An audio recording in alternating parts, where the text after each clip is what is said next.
Marijuana pet poisonings are on the rise, study says. More pets are being poisoned by marijuana plants and edibles than in the past, and some even die, a new study finds.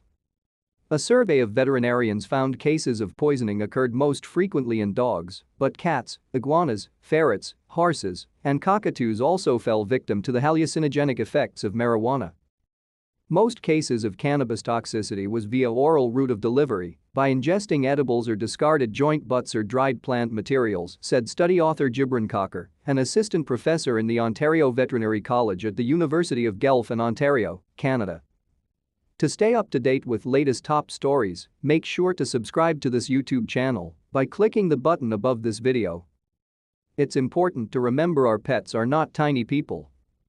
They're very different creatures with different metabolisms, and because of that they can have serious outcomes from ingesting marijuana, said Dr. Dana Varble, the chief veterinary officer for the North American veterinary community. The effects on a small animal will be much stronger than what you or I might experience, said Varble, who was not involved in the study. For a dog or cat that really doesn't understand why they might feel a certain way, we certainly see disorientation, distress and anxiety, she said. There's a double danger, she added. Many of today's edibles come packaged in chocolate and fruit flavors, which are very appealing to dogs and even cats, she said. Chocolate, grapes, raisins and citrus are toxic to dogs and cats, as is the sweetener xylitol that may be used in marijuana gummies. Now we have a dog or cat that's not only suffering from the toxic effects of THC, but also a multi-drug toxicity, Varble said. That certainly complicates treatment for the animal and adds anxiety and expense for the pet parent. The study, published Wednesday in the journal PLOS One, surveyed veterinarians in Canada and the United States about their experiences with cannabis poisonings after Canada and a number of U.S. states had legalized marijuana. Veterinarians reported a rise in cases, which could be due to increased access to legal marijuana products in some U.S. states and Canada, which legalized cannabis in 2018.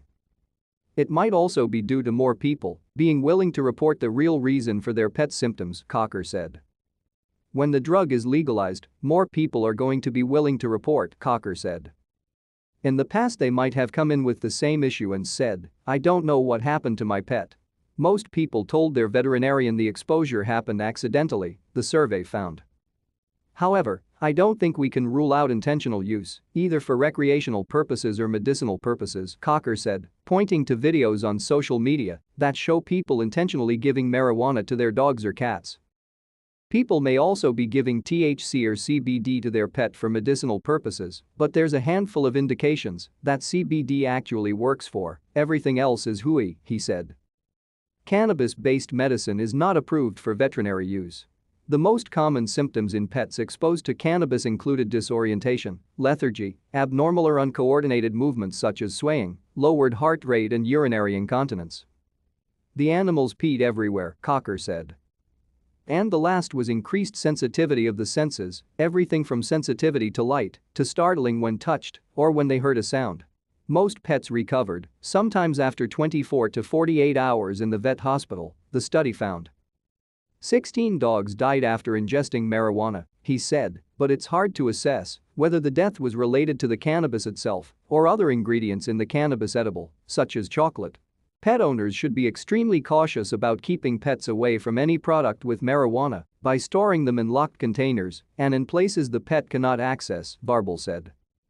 The other thing pet owners have to remember is that those lovely child-proof bottles that we keep prescription medications in are not dog-proof, she added. Anyone who's ever seen a dog chew up a plastic toy or a shoe can see how easily that can happen.